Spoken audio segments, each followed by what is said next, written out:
बहुत समय पहले की बात है। एक सरोवर में बहुत सारे मेंढक रहते थे। सरोवर के बीचों बीच एक बहुत ही पुराना धातु का खंभा भी लगा हुआ था। उसे सरोवर बनवाते समय ही बनाया गया था। वह काफ़ी ऊंचा और चिकना था। उस पर खांजी जम गई थी, जिसके कारण उस पर बहुत फिसलन थी। एक दिन मेंढकों के दिमाग में आया कि रेस लगाई जाए। जो इस खंबे के ऊपर पहुंचेगा वह विजेता होगा। रेस का दिन आया। आसपास के मेंढक भी इस रेस में हिस्सा लेने के लिए पहुंचे। हर तरफ बहुत ही शोर था। कुछ मेंढक सिर्फ रेस देखने आए थे, लेकिन खंबे को देखकर भीड़ में किसी को भी यकीन नहीं था कि कोई भी मेंढक ऊपर तक पहुंच पाएगा, क्योंकि खंबे में बहुत ज़्यादा फिसलन थी।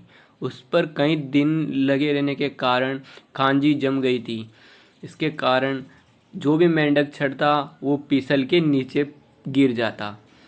हर तरफ यही सुनाई देता, अरे ये बहुत ही कठिन है, वो कभी भी ये रेस पूरी नहीं कर पाएंगे।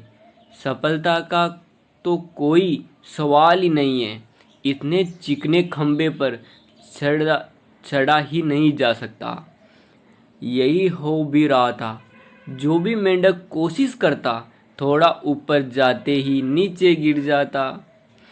कई मेंढक तो 2-3 बार गिरने के बावजूद चढ़ने लगे, पर भीड़ में से आवाज़ आई कि अभी देखो ये भी गिर जाएंगे।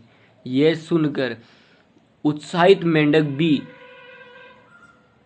हताश हो गए और अपना प्रयास छोड़ दिया। लेकिन उन्हीं मेंढकों में एक छोटा मेंढक था, जो बार बार गिरने पर भी उसी जोश के साथ ऊपर चढ़ने लगा। वह लगातार ऊपर की ओर बढ़ता जा रहा था। वह खंबे के ऊपर पहुंच गया और रेस का विजेता बना। उसकी जीत पर सभी को आश्चर्य हुआ कि इसने ये कैसे किया। सभी मेंढक उसे घेर कर खड़े हो गए और पूछने लगे, तुमने ये असंभव काम कैसे कर दिखाया? तुम्हें ये शक्ति कहाँ से मिली? हमें बताओ। तभी पीछे से आवाज़ आई, अरे उससे क्या पूछते हो, वो तो बहरा है। इस कहानी से हमें ये सीख मिलती है कि हमें दूसरों की बातें नहीं सुननी चाहिए। दूसरे हमें हमें हमेशा हताश ही करेंगे, हमारी सफलता को रोकेंगे।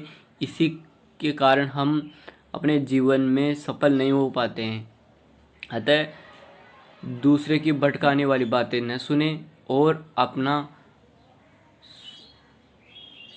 प्रयास हमेशा जारी रखें।